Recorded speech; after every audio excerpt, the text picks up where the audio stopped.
Ladies and gentlemen, Farah Maalim, the Dada member of parliament, today went berserk in front of William Ruto and attacked Kenyans badly for opposing William Ruto's government. In this video, I want us to do a critical analysis why Farah Maalim went berserk in front of the president. But first of all, let me shock you. Let me shock you a bit. When I was growing up as a young boy, Farah Maalim was one of the gentlemen I really used to admire. I was very young. My father used to work at the University of Nairobi library, and every evening he would come with the newspapers. I would read them. He also used to come with several materials, literature materials for those who know those years, and I would read. In fact, I developed interest in politics during those times. I'll read a lot about Muhisa Kitui, Gitobi Manyara, Wafula Buke, the history of those people who are really fighting for the liberation of the Republic of Kenya. Farah Maalim was one of them. I don't know what I'd tell my grandchildren about Farah Maalim. But today, Farah Maalim, I think, went overboard. Listening to Farah Maalim. Alafu washenzi wengine wanasema ati Kasongo Ruto must go. Kuma zenu hao ambao wanasema hivyo. Kwani amekaa kwa kiti ya mama yako ama baba yako? Amekaa kwa kiti yetu sisi na tutamchagua, tutamrudisha with 99% from the Eastern Province, Upper Eastern, wafugaji wote, na nyinyi mtaniahidi mtanipa mimi 99% ama 100%. Mtanipa ngapi? Mtanipa ngapi? Mheshimiwa Rais, nataka usikie hii. Initiate programs katika constituency yangu. No, that is Farah Maalim. Who would have imagined that Farah Maalim would turn out to be a sycophant he's turning out to be today in the year 2025? So in this video, I want us to do a critical analysis. But before we do that, for those who are watching this channel for the first time, please take a second or two, click the subscribe button so that next time we produce a video like this, YouTube will automatically notify you. And to the subscribers, I want to continue thanking you guys for your continued support. Because without that support, this channel cannot be where it is. Ladies and gentlemen, without any further ado, allow me to dive in. And by the way, before I dive in, today is Friday. You can support this channel in your small way, the way you normally do, using those numbers you are seeing on your screen. A cup of coffee like this one only goes for 200 shillings, but you can do more. Ladies and gentlemen, why would Farah Maalim attack Kenyans in the manner he did, in the presence of William Ruto? Farah Maalim is a member of parliament for Dadaab. Why would he leave Dadaab, leave Nairobi, go to Eldoret, and attack Kenyans there? He did that because of the following. Number one, Farah Maalim wants to become the face or William Ruto's point person for Northern Kenya. The other day, I hinted to you guys that William Ruto's re-election bid is going to be engineered somewhere, Northern Kenya. And that's why people like Oscar Sudi are showing signs of confidence. Currently, there's a lot of ID registration, which used to be a bit restricted, unfortunately, previously. But so many IDs are being issued without serious vetting in Northern Kenya. Because that's where William Ruto intends to play his games. And Farah Maalim understands this. So he wants to be William Ruto's face. He wants to be the point person in that region. And for him to be the point person, he must do whatever he's been doing. The other day, he attacked the Gen Zs. Today, he attacked Kenyans. And even his speech, listening to Farah Maalim. This man deserves a Nobel Peace Prize. He deserves one for economics. This is the kwangu sisi kwetu huko Northeastern, he's getting 99%. Nyinyi mnampa ngapi? Nyinyi mnampa mnampa ngapi? Yeye mnampa ngapi? Aya.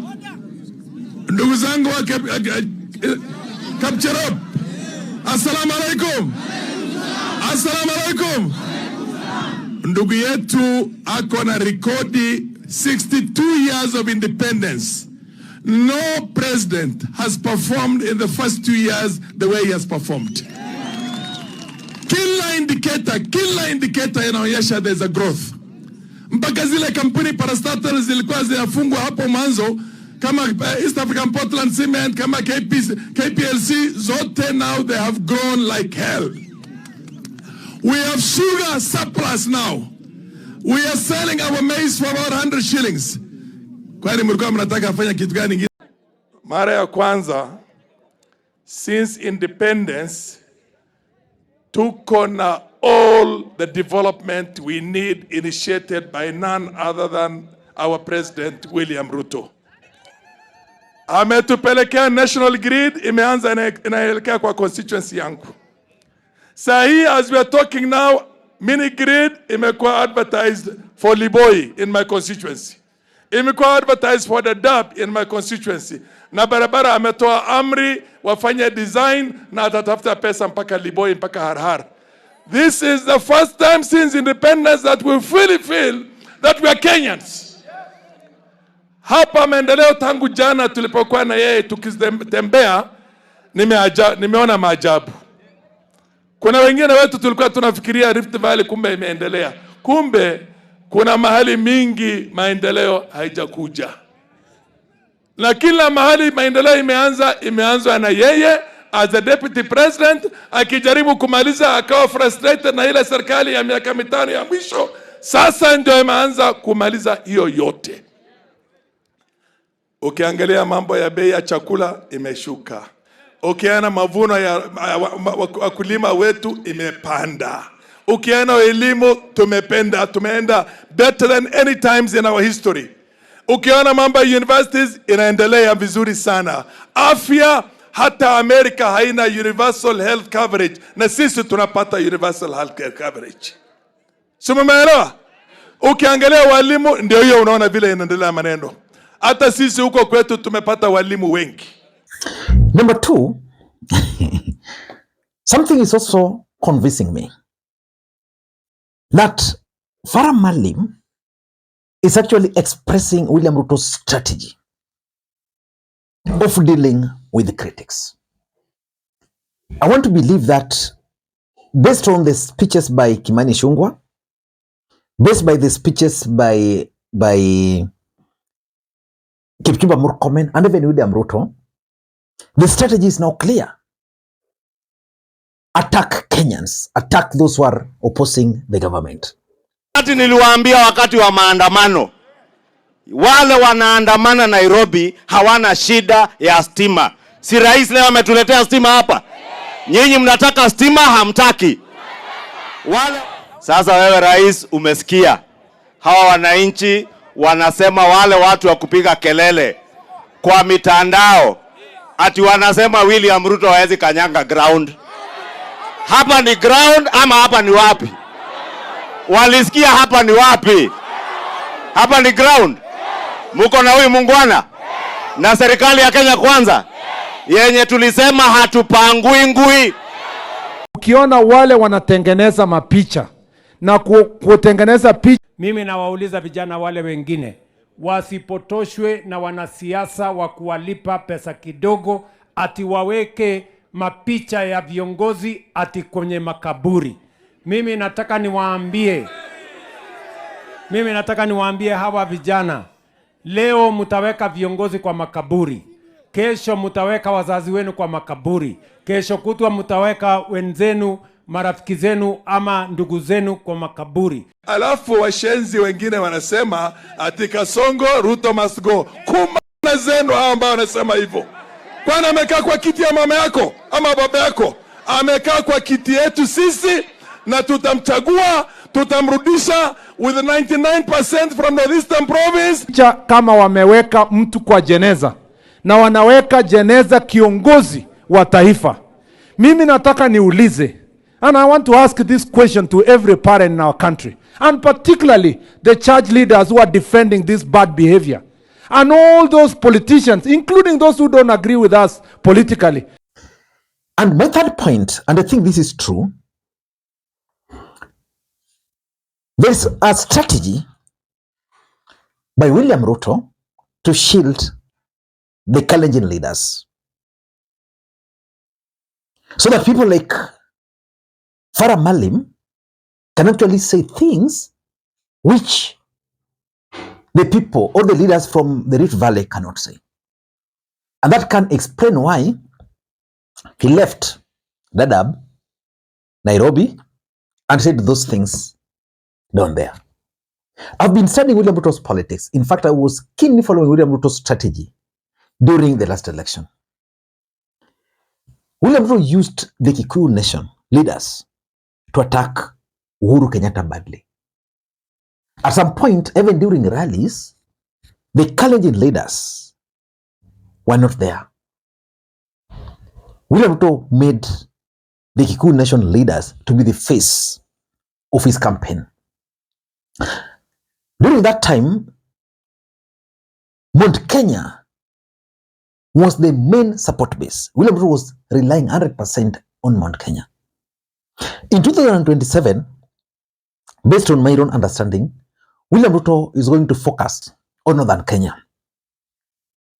And moving forward, we are going to see more leaders from the Northern Kenya assuming the face of William Ruto. They'll be the ones communicating certain things. Of course, Oscar Sudi will always speak because he's the mouthpiece of William Ruto. The things William Ruto personally cannot say, but Oscar Sudi will be saying them. Si mnajua wale wakora wa mtandao kule Nairobi wanapiga kelele wanasema sijui Ruto must go sijui nini. Si mlisikia niliambia hawa jana waruke juu, waende chini, waende kando, hakuna penye Ruto anaenda. Ama ni aje? Si mnajua wale wanajifanya wanafikirianga lazima wao tu ndio waongoze inji. Hapana. Hata Mluya anaweza ongoza. Hata Mturukana anaweza ongoza. Mkenya yote ako na uwezo ya kuongoza. Si hata mimi mtanipatia rais kwingine. So that the country will be at par. But in most cases, we are going to see people like Farah Maalim speaking more. And lastly, I think Farah Maalim is also trying to protect himself. Farah Maalim committed some mistakes sometimes back there, when he was captured in some video which the extremists were actually using to spread their illegal activities. From that moment up to now, Farah Maalim has been coiling his tail between his legs. I think he's living in fear that if he doesn't do that to the president, probably is going to land into problems. But I have one question. Is Farah Maalim still the Wiper deputy party leader?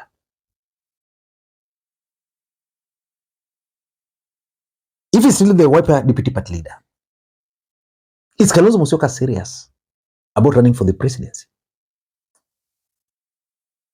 Ladies and gentlemen, that's my take. I want to hear your comments on Farah Maalim.